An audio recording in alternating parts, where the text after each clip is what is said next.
Hi there, my name is Memo, this is my channel, Houseplantygoodness, and essentially it's a place where I like to geek out about my big passion. You might be able to see some of it behind me, it's tropical houseplants. So for today's video, I thought let's do something a bit different. And by different, I mean, let me talk you through a few plants that you might not see very often in plant stores, in people's Instagram stories, plants that a lot of people don't talk about, and I think they might be sleeping on this a bit, because they actually are quite interesting. So there's going to be an Epipremnum in this, there's going to be an Amydrium in this, there's going to be a Philodendron in this, there's going to be an Epipremnum that might be a Rhaphidophora, that's still up for debate as well. There's Begonia in this as well. And for the people that are just like, it's always philodendrons. Nope, this time it's a bit different.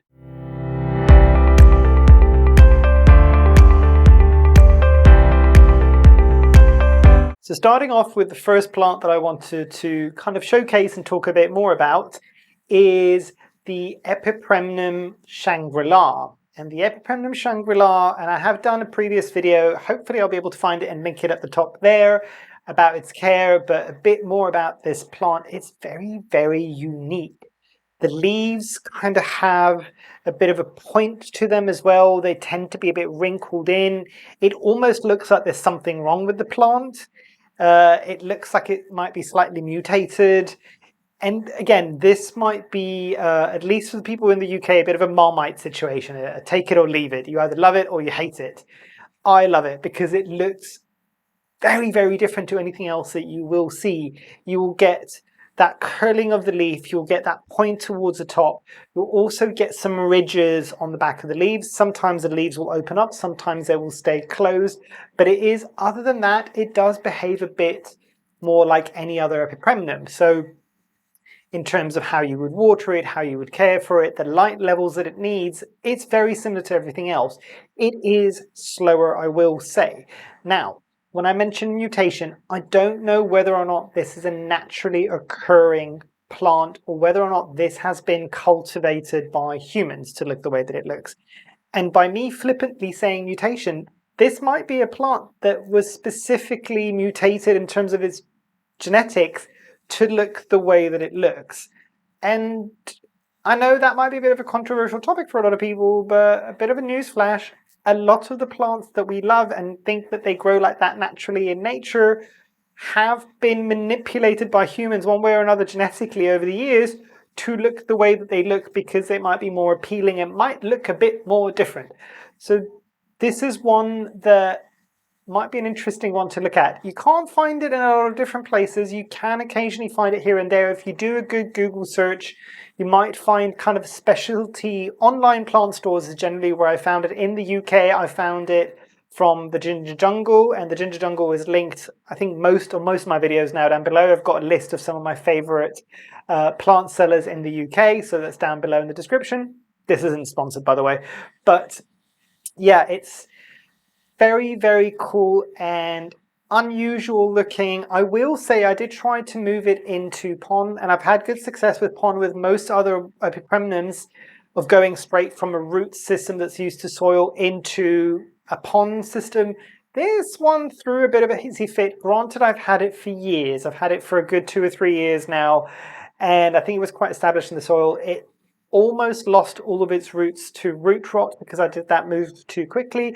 I took it out, I took away the root rot, I washed it down, I let it dry out, I then put it in water to propagate in water, left it there for a good 4 or 5 months, have since put it into pon, and it's doing exceptionally well. So it's just, the direct transition probably wasn't the best thing, but very cool plant to definitely consider looking into if you want something that truly does look a bit unique. Moving on to an Anthurium now, and this is the Anthurium Bullatus, and I think there is another name that I bought it under, and I'll put it up here as well. This is an Anthurium that goes with a couple of different names. This isn't one that's particularly popular, and I don't honestly know why. It doesn't have the traditional kind of heart-shaped leaves that you will get with a lot of other anthuriums, and maybe that's what people go for when it comes to anthuriums. This is more, and I'm looking at it at the top there, it's got two very pronounced lobes and a very long section in the middle, so it kind of creates a bit of a Y, like a capital Y letter or even a T. It is very cool, and it does upsize exceptionally fast. I got a juvenile form of this plant, and hopefully I might be able to find a picture and put it here from when I first bought it from my plant care app. Don't judge me too much, it's a plant care app. Those pictures are not Instagram worthy by any stretch of the imagination. But this upsized quite quickly. I'm getting relatively kind of mature-ish leaves now, and it's been less than a year since I've owned it. So yeah, one that a lot of people I think might be sleeping on because it is very, very, very cool. I did have it pretty much almost instantly in pon, in self-watering. It did really, really well. I have since had to move it to a bigger pot with pon and a water reservoir because it was in a very, very small pot with a water reservoir, and I was getting to the point in the summer where I was watering it either once a day or twice a day because it was using it up so quickly. It is an anthurium that in my experience, even in the winter, is a very fast grower, but in the summer, it is popping out a new leaf every couple of weeks, which for an anthurium is unheard of. The one thing that I will warn about this specific plant is that I don't know if it's something about the way that it grows. I think the more mature forms as well might have similar issues. And when it was growing, every time it would bring out a new leaf, and I think it's not done it on the most recent leaf, it gets little holes in the leaves, and I'm just like, is it mechanical? What is it getting stuck on? Is it a pest? None of these things were occurring. It's only when plants, pots and whatnot, both here and on Instagram, and I love Nikki, and I hope everything's going well with all the house stuff at the moment. She was kind of mentioning that she was getting this as well, and did anybody know what it was? And I kind of messaged her back and just went, oh my god, my plant is going through the same thing. I thought it was all these things. I think it might just be the way that it kind of grows it. Obviously, there is something that it's lacking from both my conditions and hers. She's growing it, I think, in a full-on kind of IKEA terrarium cabinet thing. So even hers is kind of struggling a bit. So I don't know. But I will say the leaves that I'm getting, the last couple of leaves that I'm getting now don't have that. So there is usually, I would say, kind of a way to fix it. It might just be kind of, I don't know how to describe this. It might just be having an awkward kind of adolescent stage. You know, like most people as teenagers didn't look their best. So it's having a glow up as it's growing up. I think maybe that's what, I don't know. But yeah, it's a very, very cool anthurium that not a lot of people are aware of, I would say.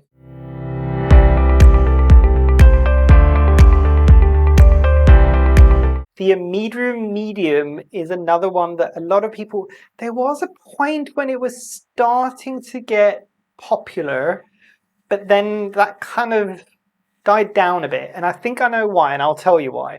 So I've got the Anthurium Medium Blue, or the slightly more glaucous one, so it's got a bit of a blue sheen to the leaf.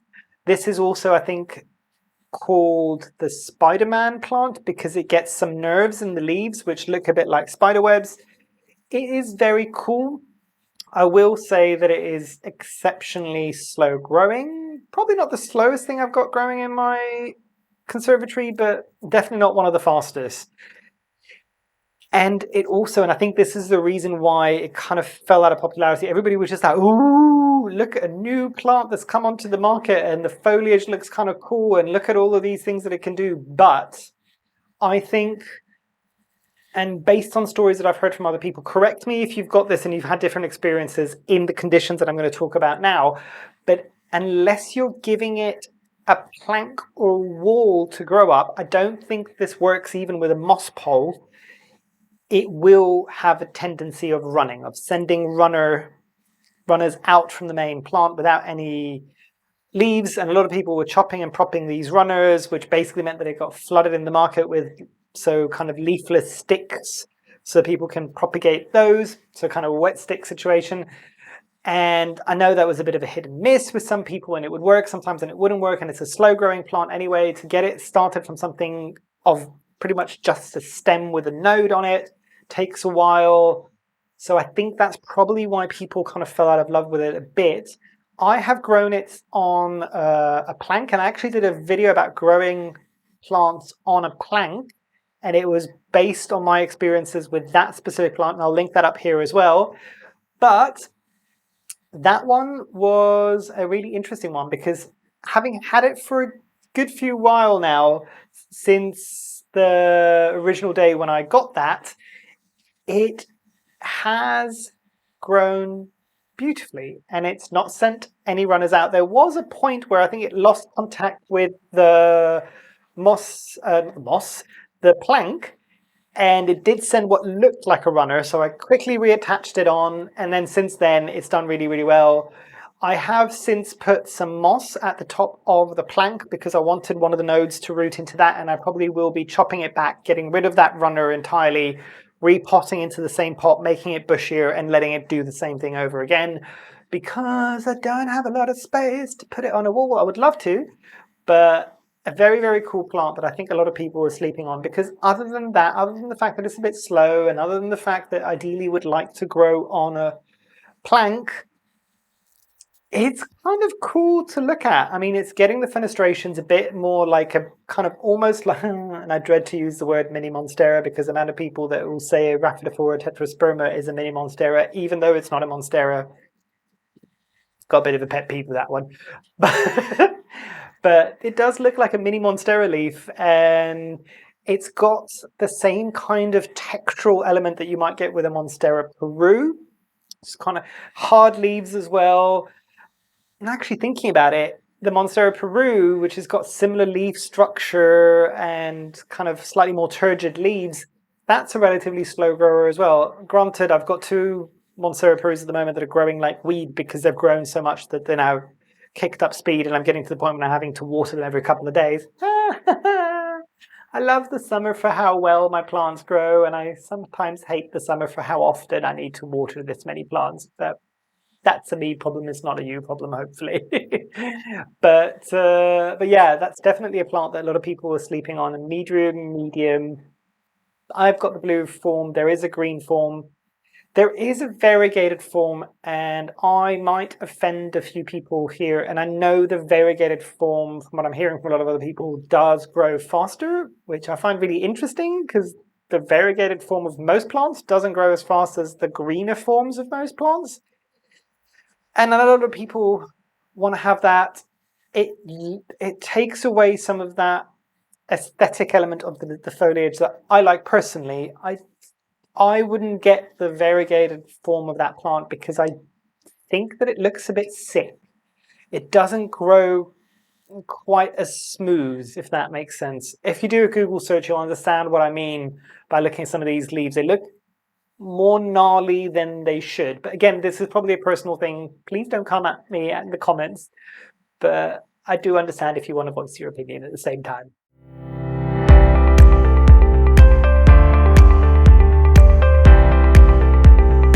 The next one I want to talk about is begonia, and I don't often talk about begonias on my channel, and I do have a few begonias here and there, but this is the Begonia Melanobullata. So depending on when I'm going to bring this video out, I'm also doing a review on my review series for the Melanobullata. If I bring this video out after that one, I will add a link to that review in the corner there. If not, come back in a week's time, the review will probably be up. But it is a very, very, very cool plant because it is a rhizomatous begonia, so it's not a cane begonia, so it can be a bit more temperamental. Anybody who knows the difference between the cane begonia, which is more upright, and the rhizomatous, which tends to be a bit more of a scrambler, the rhizomatous begonias generally tend to be a bit more temperamental. This one isn't too bad, but the thing that's really cool about this, and granted you can't find it in other places, you do need to do a bit of digging. There is another begonia that looks very similar, which is the Begonia ferox.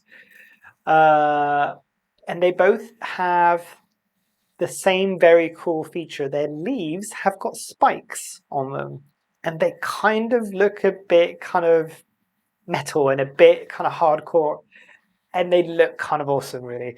The one thing I will say, the difference between the Melanobullata and the ferox is the ferox won't get those spikes in the leaves in the more juvenile form. The Melanobullata will. So if you want that kind of instant wow from a very young plant, I'd say go for the Melanobullata. The name Melanobullata, interestingly, means melano in Greek means dark, and those spikes are like almost a black color.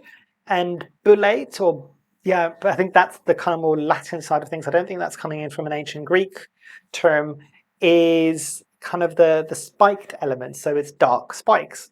It kind of makes sense. I love it when scientific botanical names are just the name of the thing is the description of the thing. It looks like this, so this is its name. And I'm just like, great.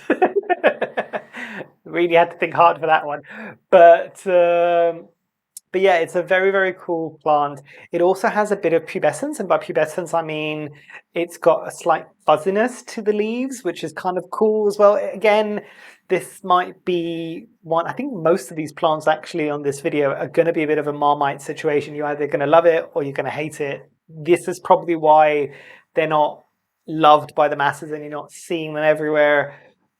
But I've always been one for the underdog and looking a bit weird. I was the kid in school that my very dear friends were just like, you're not a freak, you're just unique. And I'm just like, that's another word for freak, but I'll take it. So I like my plants in a similar way. I like something that's a bit different. And the Melanobullata is definitely different. It looks like something alien, and I'm a sucker for plants like that. Not the easiest thing to take care of, not the hardest begonia I've ever taken care of either, but getting its kind of care just right. It loves a good bit of light. It does like, at least in my experience, to dry out fully before watered. I've had to learn that the hard way. I'm now on my second one. I got very, very proud of myself in a very short period of time going, I've done great with this plant, and proceeded to kill it off quite quickly after that. But I liked it so much that I went out and bought another one straight after that, because I'm just like, no, I will get this happy in my care. I really want this plant in my collection. I'm glad that I did actually with this one, because one of my favorites, hands down.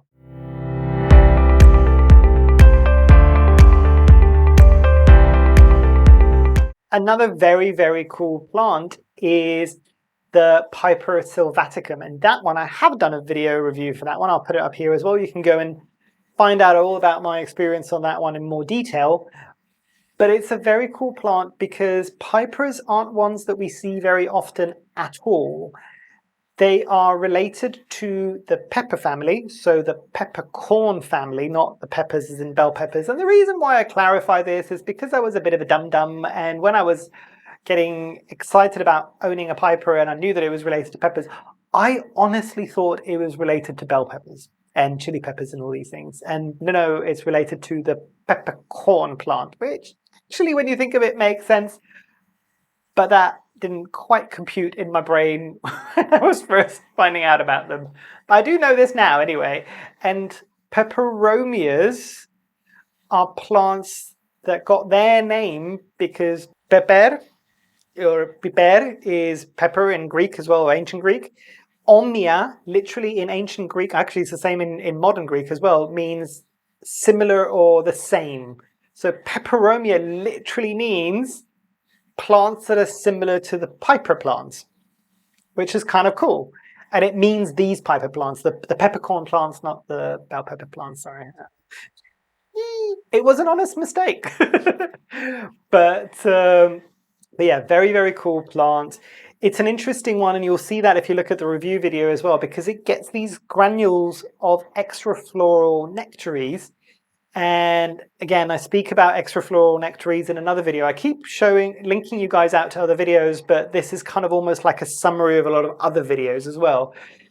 And extrafloral nectaries is something that the plants will secrete because it attracts insects like ants. And the theory behind it is plants do this because they're calling in the cavalry, they're calling in the ants to keep away other pests from the plants. So they give the ants these kind of sweet nectary syrup that's coming off its leaves. The ants like it. They're just like, oh, we found where we need to be to have all the free food in the world. We are staying here. If anybody comes to encroach upon essentially this cornucopia of syrup that's coming off this plant, we will drive them away, which is very, very smart way of doing it from a plant's point of view. I think that was when I first found out about extrafloral nectaries and why they were done, and I'm just like, that is so awesome that plants have been able to develop a way to kind of do that essentially. But the Piper Sylvaticum, and that's the one that I've owned. I know there's a Piper crocatum, and I mentioned that in the review as well, which is a slightly more pinkish, purplish color. That one I think generally prefers to be in a full terrarium situation. The Sylvaticum I've got in my conservatory. Granted, I do have high humidity levels in here, but I think based on what I was seeing on the comments of that review video, people do have it in kind of almost regular household humidity, and it seems to do okay with them as well. It's similar to the Amydrium Medium, that it's got slightly stiffer leaves. It's got that slight bumpiness to the leaf, again similar to the Monstera Peru, but it's got silver leaves essentially. It's got silver leaves, so I think it's called blister variegation. So essentially it's a blister of air, I think, that's between the layers of the plant's leaf, and that's what causes that silverness. I think that's what it is. If it isn't, I will correct myself up here. But yeah, so that blister variegation, that creates that silveriness, and the really, really cool thing that this plant can do is if it's sun stressed, it will send out anthocyanins, which essentially is like the plant's own sunblock, and it makes it blush a slightly pink hue. And hopefully I would have had a video where I've captured that a bit. It's very, very tricky to capture on camera. It's very clear when you see it with the kind of the naked eye, but the camera doesn't translate that well. It's not fully pink all the time like the crocatum might be, and I think that's why people might gravitate towards that one a bit more. But the Sylvaticum is definitely not one that you want to miss out on, because it does look kind of cool, and it's very, very different to anything else. And also I have found that it grows like a weed, so that's always a plus basically. But I think that's everything that I wanted to say about these kind of different and unusual plants that not everybody has heard of. If you like this as a topic, let me know and I can always do a second one. I do have a lot of plants that not everybody else has, so I'd be quite happy to kind of showcase some of these things, if for no other reason to kind of expose everybody to some more plants that they could add to their collections. Yes, I'm an enabler, I'm sorry. My bad. But yeah, I think that's everything I wanted to say on this video. Hopefully you've enjoyed. Hopefully I shall see you here soon. And I truly, truly hope that you have a great rest of your day. Thanks. Bye.